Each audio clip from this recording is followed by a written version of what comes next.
नमस्कार, unique story में आपका स्वागत है। आज मैं लेकर आई हूँ कहानी पिता की परछाई। दीनानाथ जी हीरो के बहुत प्रसिद्ध कारीगर थे।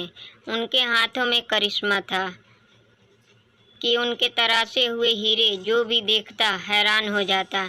ऐसी कारीगरी देख ग्राहक भी मुँह मांगी रकम देने को तैयार हो जाते और सुनार को मोटा मुनाफा मिलता। इसी वजह से दीनानाथ द्वारा तराशे हुए हीरो की मांग हमेशा बाजार में बनी रहती। वो सुनारों से हीरा ले आते और अपने घर बैठकर उसको तराश कर सुनार को वापस दे देते। उनका बेटा सुरेश अभी स्कूल में पढ़ता था, लेकिन जब भी दीनानाथ हीरो को तराशा करते तो वह उन्हें बहुत ही ध्यान से देखता। उसकी उत्सुकता और हीरो के प्रति लगाव देख वो उसे भी अपने हुनर की बारीकियां समझाने लगे। कभी कभी तो वह उसे एक छोटा सा हीरा दे देते और कहते कि जैसा मैंने समझाया है उसी तरह से तुम भी तराश के दिखाओ। और सुरेश बहुत लगन से हीरा तराशता।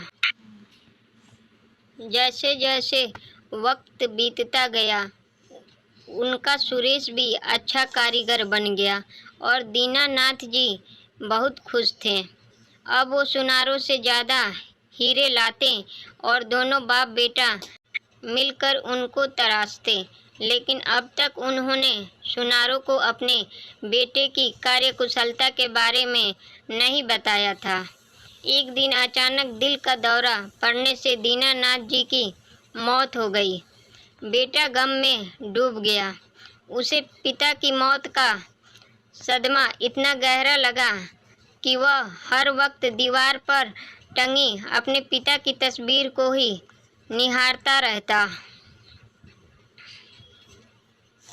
जब से दीनानाथ जी का देहांत हुआ था तब से घर में कमाई का एक भी पैसा नहीं आया था।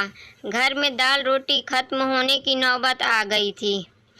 तब माँ ने उसे सुनारों के पास जा कुछ काम मांगने को कहा ताकि घर का खर्चा चल सके।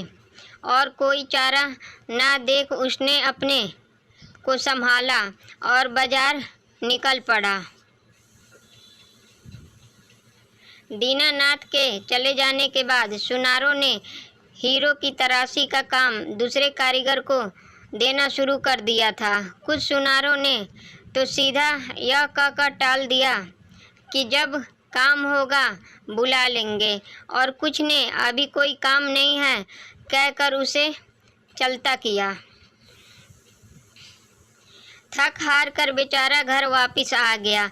घर के हालात अच्छे न होने की वजह से उसने कहीं नौकरी करने की भी सोची, लेकिन फिर ये सोची कि उसे तो हीरो के अलावा कुछ आता ही नहीं। वो मायूस हो गया। कुछ ही दिन बीते थे कि एक दिन एक आदमी उसके घर आया।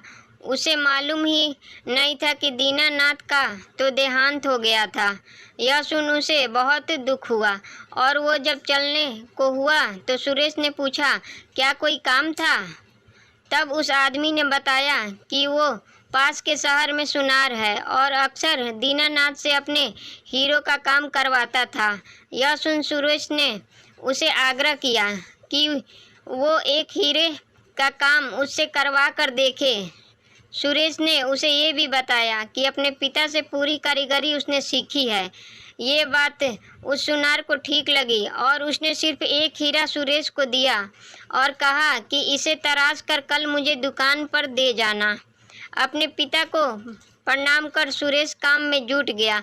सारी रात लगा उसने उस हीरे को तराशा और सुबह उस सुनार के पास पहुंचा।